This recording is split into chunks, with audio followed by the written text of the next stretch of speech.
Welcome to Malpractice Podcast.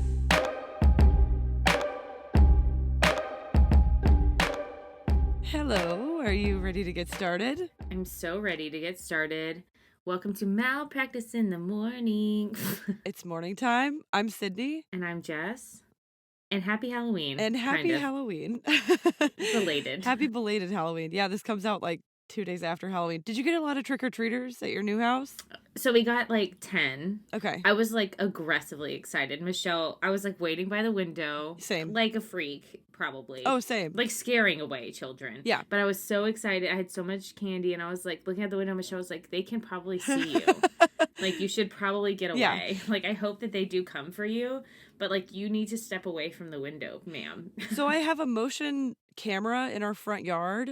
So when people would come, I already knew they were there. So I was like waiting at the door when they rang the doorbell. Yeah. We probably saw, I'm going to say between 20 and 30 kids. That's good. It was really good. It was a good turnout. I love trick-or-treaters. Same. My favorite costume I saw, the parents were Mario and Luigi. Mm-hmm. And there's a daughter and she was Princess Peach. Oh. And then like the little son was like 2. He was Yoshi. It was so cute. How cute. It was so cute. There was this one little boy who was, I think he was like a vampire, but he was missing one of his front teeth. Oh, not a very effective vampire. Correct. And Eric answered the door and he goes, "Trick or treat, smell my feet." Eric was probably like, I won't. And that was my favorite one because he was so cute. Yeah. He was a little kid. It was so sweet. I love it so much. Yeah, we got so excited. I like it. And I sent Eric to get more candy, and Eric got the last bag of like good candy. Because we only got 2 bags because we weren't really sure. But then I was like letting all the kids grab as much as they want. Yeah. And so I sent Eric to go get more, and then we had like one after that. I went yesterday, and there was no more Halloween candy. None. Yeah. I took 5 bags, the last 5 bags of candy that were out. Yeah. And I was like, if we need more candy, I'm screwed. What are you going to do? Yeah. I'm just start handing out bowls of cereal. Like, I don't know. I told Eric, I was like, the only thing that I have that's individually wrapped is like those little cups of peaches. Oh, yeah. I was like, Eric, I'm not going to be the lady that gives out peaches on Halloween. Go raisins. Get more candy. Yeah, go get it right now. And he went and got it. He got the last bag in the entire grocery store. Yeah. That was me. I was so scared. Yeah. Michelle was like, how much are you giving them each time? I was like, oh, like a handful. And she was like, you are handing out a handful of candy. I was like, yeah. I'm like, yeah, here that's you go. what I do. I'm like, scoop. Yeah. Well, first I was letting the kids do it, and Eric was like, whoa, you gotta scoop it yourself. Mm-hmm. And I was like, okay. And then he was like, and we probably need to put a limit on how much you're giving them. It feels like 2 per kid is very reasonable. And I was like, 2 per kid is whack, Eric. Yeah, it's super whack. I was like a 4 or 5-er. Same. Like the claw machine. Like, here you go. Depending on how good the costumes were, I feel like my scoops got bigger. And I do like, so we had a bunch of high school kids come by. So did we, yeah. And I was like, that's good. I'm okay with that, yeah. Yes, people have all these feelings about older kids doing this. Why? Let these are the kids who really need the candy. Also, I feel like if you're at my house trick-or-treating, then you're not doing getting ratchet at a party. Period. And and that's the alternative. Yeah. Speaking of something scary. Yes. I wanted to talk shit about Daryl Brooks.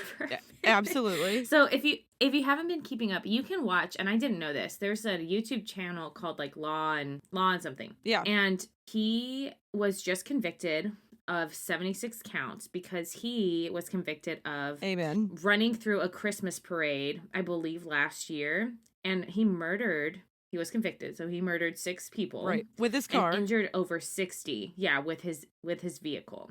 If you haven't watched this man, I've sent Sydney like 400 clips. I'm happy to send you one. If you want one, just DM us. But he decided after jury selection, I guess, to represent himself. Like a psychopath. And let me just tell everyone who thinks like, oh, I should have been a lawyer. But you're not, though. But you're not. But you're not. I also should have been a lawyer, but I'm not, though. And there's a good reason that you should hire an attorney to defend you in a criminal hearing. You are not a lawyer.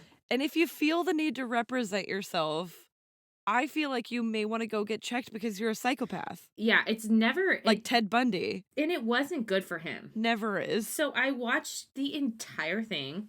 So the jury deliberated for 3 hours in total. Yeah. One was like in which they watched the video footage, because there's video footage of this man for sure driving into the parade and hitting people. Anyway, check him out. He's convicted now, sentencing 15th and 16th. You can watch the sentencing live. Wow. On Law and Something on YouTube. You'll find it. Just Google his trial. I wish it was called Law and Something. That would be funny. Law and whatever you want it to be. So just a blanket plug for lawyers. Get one. Get a lawyer in general.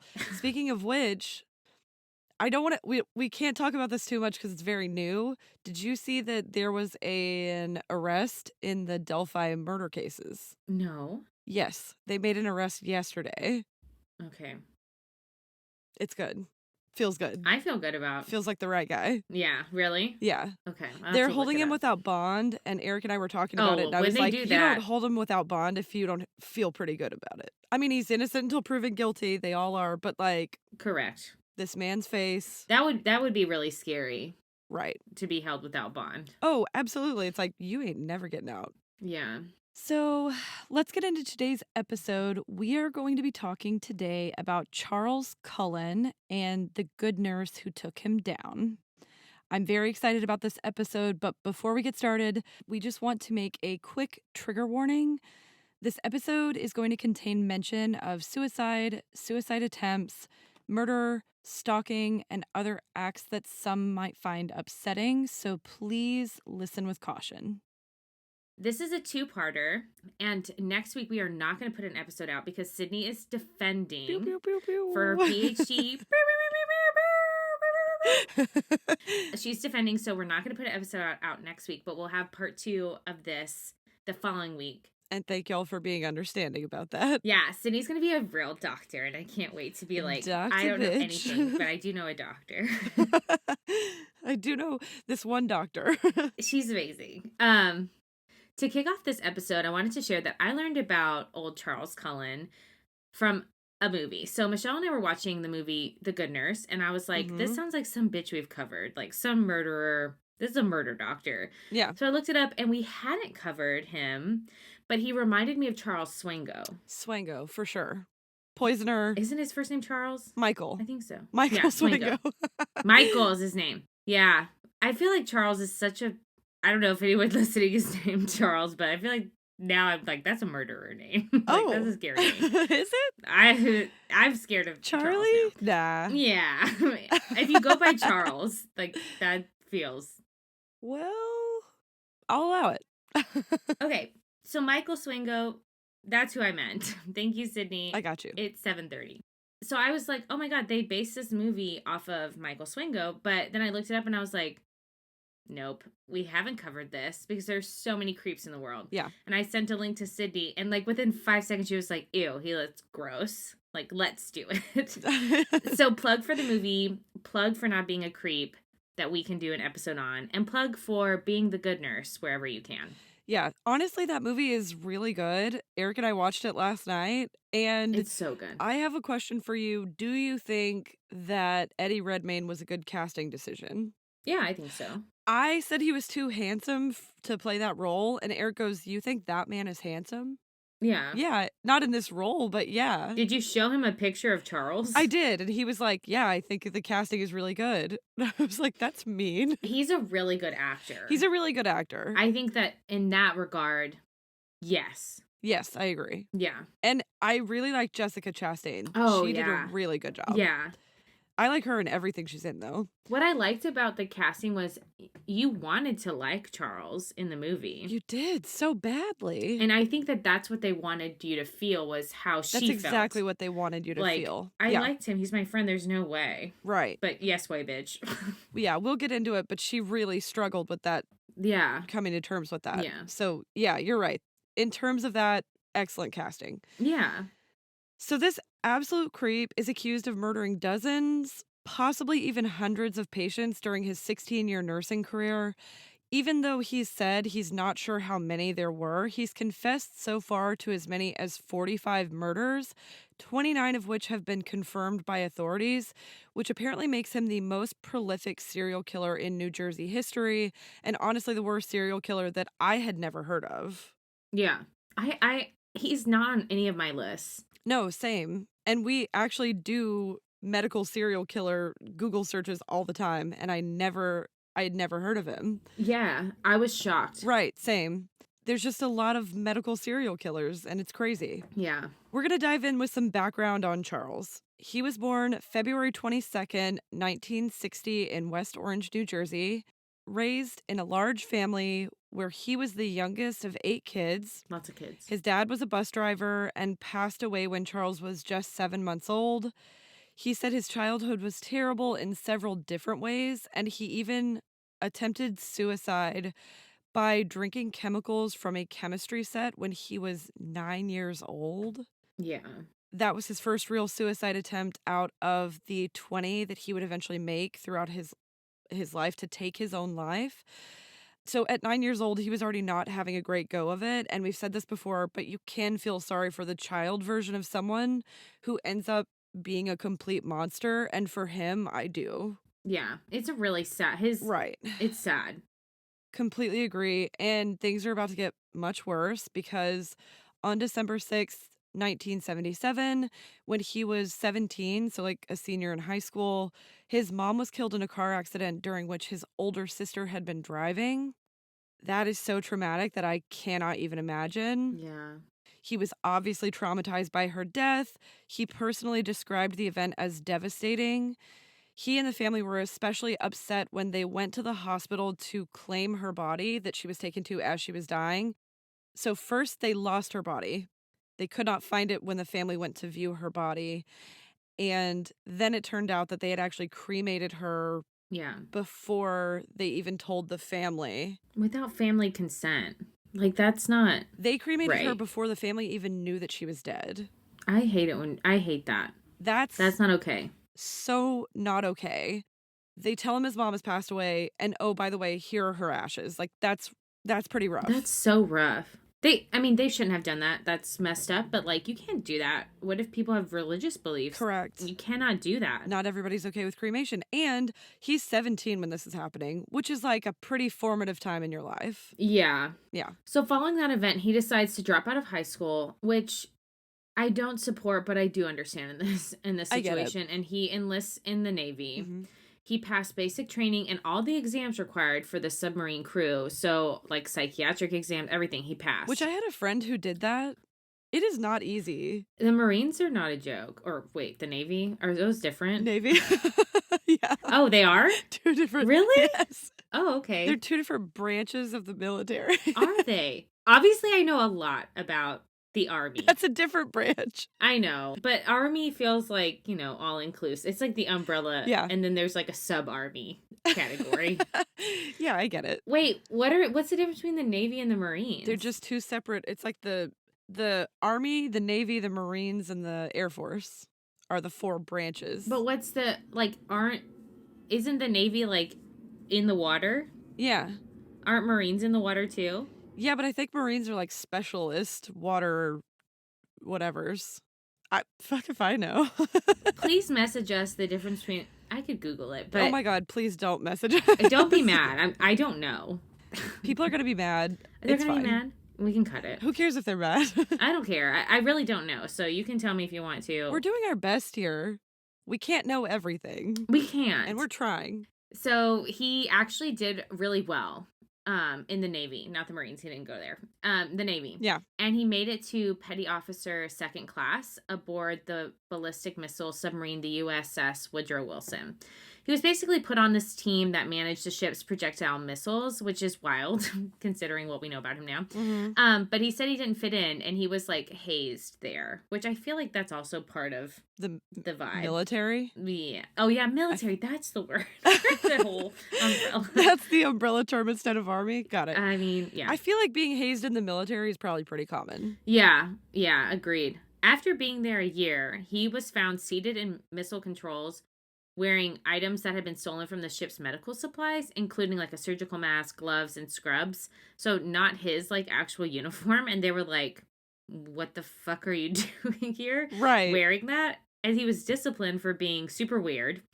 And he was reassigned to a lower pressure job because they thought like something was wrong, obviously. They were like, you need to relax. Right.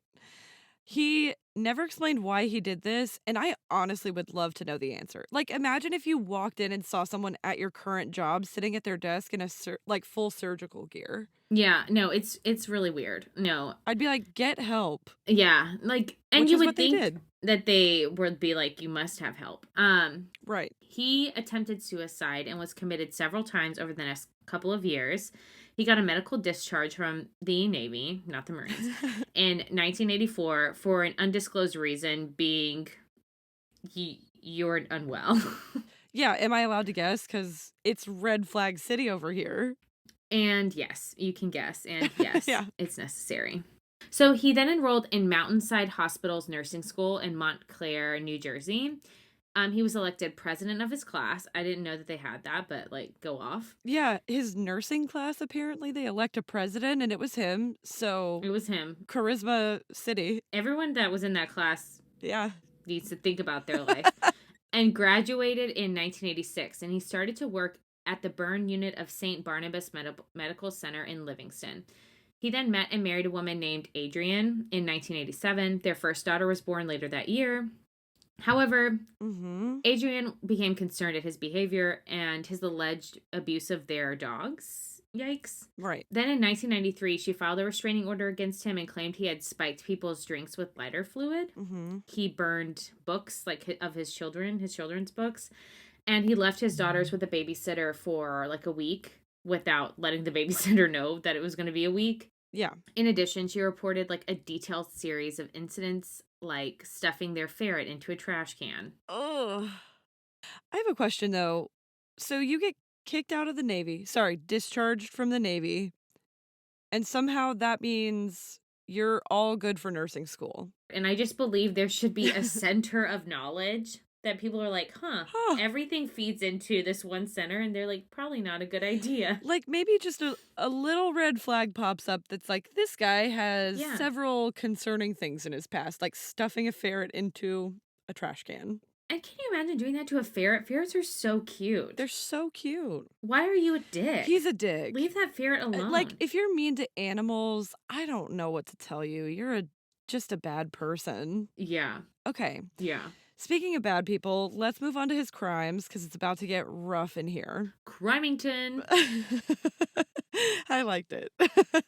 I would be shocked if this is the first crime he actually committed, to be fair. 110%. Right. Agreed. The first murders that he committed, that he has confessed to, occurred while he was working at St. Barnabas in the burn unit.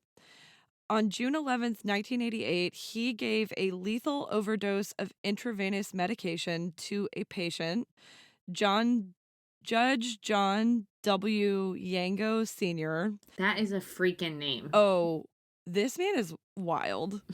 So he had been admitted to the hospital after suffering what was apparently a very rare allergic reaction to a blood thinner medication that he was on.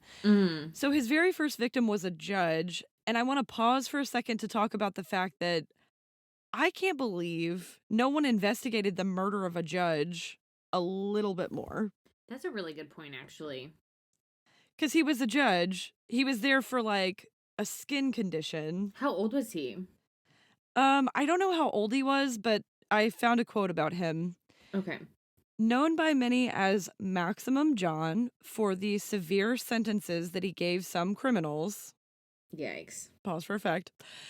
He was a colorful New Jersey municipal court judge who led a controversial life that eventually got him removed from the bench in his hometown of Jersey City, after he made several unsuccessful mayoral candidate attempts. It sounds like he and old Charles would have been besties for the resties. And he was in this hospital for like a mild skin I mean, it's not mild. I think it's a relatively severe skin condition, but still a skin condition. Died in the hospital as a judge, and everybody was like, yeah, sounds great. What are you going to do? I think he was in his 70s. I think he was like fairly old, which is why I think people were like, nah, people in their 70s die. Yeah, I think there was a lot of that. Remember when we covered that murderer of people who were Yes. living in assisted living and elderly care It's homes? the same thing. It's the same thing. Like, people are just like, well, they were old. and that's not a good reason to. Not a good excuse. Nope. Right. Old people have to have a reason that they died too. And a Yep. skin condition is not a good reason. Correct. So, Charles would later go on to admit to killing at least 11 other patients at that same hospital, including one AIDS patient who died after being given an overdose of insulin, which will eventually become one of his calling cards. He left St. Barnabas in January of 1992 because the hospital authorities began investigating what they believed at the time were contaminated IV bags, which is accurate. It's just he was the one contaminating them. You're on it. You're on it, hospital. Correct. Good job. A little late, I will say, but you're on top of something. Should have said spoiler alert. Spoiler alert, he did it. The investigation would later determine that he had most likely been responsible for the deaths of dozens of patients at this hospital. For the life of me, I could not figure out any details about this investigation. They say the investigation concluded. If there is an investigation, they found him responsible. How was he not stopped from going to the next place and committing more murders? So I looked into that, actually. Okay. Did you find something? Because at that time, they did not have a, reporting system. Right. And, I mean, we've talked about this before. That's ultimately why. Plus, the institutions that would hire him were scared of getting sued. Yeah. Which, that makes sense. Plus, they would often not really have enough proof to do anything with, but they could say medically somebody did this, that he must have done something. He even they could say he must have been the one, but legally it was not enough. Right. And their vibe is well, he's not at this hospital anymore, so he's not our responsibility. Damn, that's wild. It's so fucked. Okay. After leaving the first place because he was under suspicion for good reason, yeah, Charles then took another job at Warren Hospital in Phillipsburg. Okay. I'm not judging the name of the place. I don't know. I'm from Nacogdoches. Felt like it, what but do I know? Fair enough. I know. It's a judgy tone. He murdered 3 elderly women with overdoses of a heart medication, digoxin. Okay. Yeah. Also known as, another word I can't say, digitalis. Yeah. His last victim told other healthcare workers that a sneaky male nurse, quote, injected her while she was asleep, but people ignored her and dismissed it. And my question is why? Because she was old. Why would you dismiss this, though? If somebody was a sneaky man came in and injected me, I'd be point him out. Yeah, which one is this motherfucker? Yeah. Let's find him right now. I'd be wheeling her around in a wheelchair. Which one is sneaky? Pick him. Even if, Right? I don't know. I agree. No, I agree. It's if someone's saying something happened, investigate it. What's the... Right. What's your reason for not? That's bare minimum. Yeah. Which one was it? Okay. So in 1989, he moved into a basement apartment in Phillipsburg because his wife divorced him. A hero. Mm-hmm. He said later that he actually had wanted to stop nursing, don't believe him, but couldn't because of the court-ordered child support payments he was forced to pay his wife. Duh, you have kids. Right. Too bad. That's how kids work. That's how life is, yeah. Yeah. He was also turning to alcohol and fighting for custody. You're never going to get custody. Get over it. Especially not if you turn to alcohol before you seek custody. Especially with that combo. No. In March of 1993, he broke into a coworker's home without waking her or her child, but broke in. Mm-hmm. And then he was like, oh, I love her. And he started stalking her and calling her home frequently after that. Yeah. She filed a police report and he pled guilty to trespassing. For this crime, he got a year probation. To which I say, bitch. That is a crime in and of itself. A year of probation for breaking into your house and watching you sleep. It's not okay. And then stalking you and no. After his arrest, he attempted suicide again. He took 2 months off and was treated for depression in 2 different psychiatric facilities. Mm-hmm. He attempted suicide twice more that year. A 91-year-old patient at Warren Hospital said that Charles came into her room and injected her with a needle. And she passed away that next day. And she said it was that guy. And then she passed away. Right. Charles was not her assigned nurse. Yeah. And so that's like red flags, right? Her son said that her death was not natural, and the hospital gave Charles and the other nurses a lie detector test. He passed that because that is not real. Psychopath. Right. Yeah. They do that. He kept working at Warren until the next spring when he left and started working at an intensive care unit of Hunter Dunn Medical Center in Flemington. These names, right. I don't love what that. do you do in New Jersey? Yeah, he says that he didn't hurt anyone during his first 2 years, but bitch, who will believe you? Not me. No, same. Not me and not you. You being Sydney, not you being yourself. And for a good reason, because hospital records for that time period had already been destroyed at the time of his arrest in 2003, right. Which obviously means his claims couldn't be investigated, which to me means he did more. Probably. Charles admitted to murdering 5 patients between January and September of 1996 with that dig oxen. Right. Around this time, he next found work at Morristown Memorial Hospital, but he was soon fired for poor performance, which feels like the best decision anyone in the story has made yet. And I wonder if they fired him because they found he was doing something wrong. I'm sure. Yeah. Because he gets fired several times, and it's usually for a quote-unquote different reason, but it's usually that the administrators seem to know what's happening. Yeah. But they just can't do anything, or don't want to do anything about it. Yeah. Because they don't want to be held personally, or liable as a hospital. After he gets fired from Morristown, Charles was then unemployed for 6 months, stopped making his child support payments. As you do. A winner. He then sought treatment for depression in the Warren Hospital emergency room. He was briefly admitted to a psychiatric facility. Neighbors at the time said that he could be found chasing cats down in the street in the dead of night. Okay. He walked around yelling or talking to himself. And he made, like, mean faces at people when he thought they weren't looking at him. So that's all very cool and super chill. The mean faces thing... That's like a toddler vibe. It's like, what are you doing? Yeah. What are you doing? And don't you chase a cat. Don't you chase a cat. You better leave cats alone. He's just lost his grip on reality, is what I feel. Yeah. He's a working professional who has lost his grip on reality and is making faces at people. It's so weird. And chasing cats. Can you imagine, though, if you saw, like, your neighbor, you just happened to make eye contact with him when he was making, like a scary face at you because he thought you weren't looking? I'd be like, I'm calling the police. I don't know what I would do. You're not well. I'd probably make one back, like a weirdo. Isn't that such a weird thing? Or if you saw him chasing cats down in the street, you'd be like... Yeah, that's so true. That's so weird. You are unwell. Yeah. Okay. Now we're in February of 1998. He is hired by the Liberty Nursing and Rehab Center in Allentown, PA.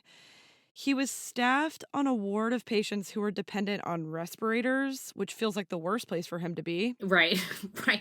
So that's the worst possible location. Right. Love that.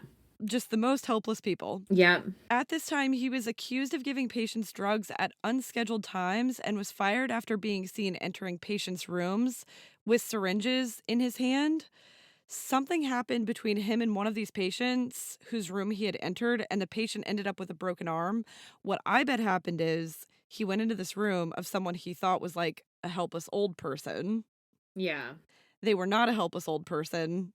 They saw him about to give them an injection. And they fought back. Yeah. The hospital never, confirmed what happened here, so we don't fully know. But that's what I'm guessing happened, because how did that patient just end up with a broken arm? Yeah, no, you don't... A patient shouldn't end up with a broken freaking arm. That doesn't make any sense. You're a nurse. Yeah. So he did cause at least one death at Liberty, but it was blamed on another nurse instead of him. He ended up leaving Liberty and became employed at Easton Hospital from November of 1998 to March of 1999. On December 30th, 1998, he murdered another patient. A blood test at that time showed lethal amounts of digoxin in the blood, but an internal investigation within the hospital was inconclusive, and they had no evidence to definitively point to Charles as the murderer. That's the problem. Yeah. Right, so nothing happened. We've already kind of said this, but I just want to pause because one of the most shocking aspects of this entire story is the fact that Charles is continually hired at different hospitals over the course of 16 years. Yeah. Because there were no reporting mechanisms in place to flag him for, jumping around to different hospitals is not a good sign. dealing with these really severe mental health issues. Probably not a good sign. Yeah. But there's nothing to indicate in their, like, employment system that this is happening. Yeah. So he keeps getting hired. So he's going to keep going. There's also, and pretty much always, at this time, historically, a national nursing shortage. Right. So it's rough for hospitals to fill roles, meaning they're super desperate. So when he comes in, he's super charismatic, so charming, and they're like, yeah, this guy's great. Right. And then they're like, this guy's a murderer. Fire him. Like, that's the vibe. Right. When he gets there, he's like, hi, I was the president of my nursing class. Everyone likes me. And they're like, cool. And then he's like, oh, and I also chase cats and make faces at people. Yeah. Yeah. They're like, okay, see you never. Get out. Yeah.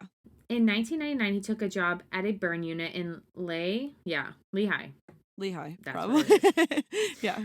Valley Hospital, Cedar Crest. At this point, he murdered at least one person and attempted to murder another. Mm-hmm. 1 month after starting, he was allowed to voluntarily resign, quote unquote, because, of murder. Mm-hmm. And then he took a job working in the cardiac care unit at St. Luke's Hospital in Bethlehem. Mm-hmm. The next 3 years are sprinkled with murder, at least 5. On January 11th, 2000, he attempted suicide by lighting a charcoal grill in his bathtub and saying, like, he wanted to die from carbon monoxide poisoning. Mm-hmm. It didn't work because his neighbors were alerted by the smoke and called the fire and police departments. Yeah. He was taken to a hospital and a psychiatric facility, but came home the next day because they can't force you to, like, stay. To stay, right. Yeah. He may have gotten away with the St. Luke's murders and kept going if a coworker hadn't accidentally discovered vials of unused medications in the trash. This is probably not uncommon in a hospital, but the medications that they found were ones that he's been poisoning people with, like digitalis, and they're not valuable on the street. Sometimes people who have access to these cabinets at hospitals will steal drugs, sell them on the street, or use a recreational drug, but digitalis is a heart medication. It's not useful for either of those things. Yeah. So it didn't make sense that digitalis was the thing that was being smuggled out, and that's the only reason that this coworker felt the need to, like, alert people. Yeah. You're not selling these, you're not using them for fun, so what are you doing with this, right? They were like, wait a minute. Wait a freaking minute. Because of this fact, the coworker reported it. An investigation revealed that Charles was the one taking the medications. And again, they said, look, we can fire you or you can resign and we'll give you a neutral recommendation. And he was like, yeah, I'll take that option. Duh. They did escort him from the building with security, but his coworkers were like, that's not good enough because they had begun to suspect that they knew what Charles was, which is a cold-blooded murderer. Now, wait a second. Wait just one darn second. Wait a minute. He's just resigning? Get the fuck out of here. No, get out of here. So 7 of those nurses who are sick of his bullshit that he had worked with at St. Luke's actually got all this information together, reported him to the district attorney, pointing out specifically that he had only worked 20% of the hours on the unit, but had been present for almost 70% of the deaths over the last 6 months. Those numbers alone are sus. Yeah.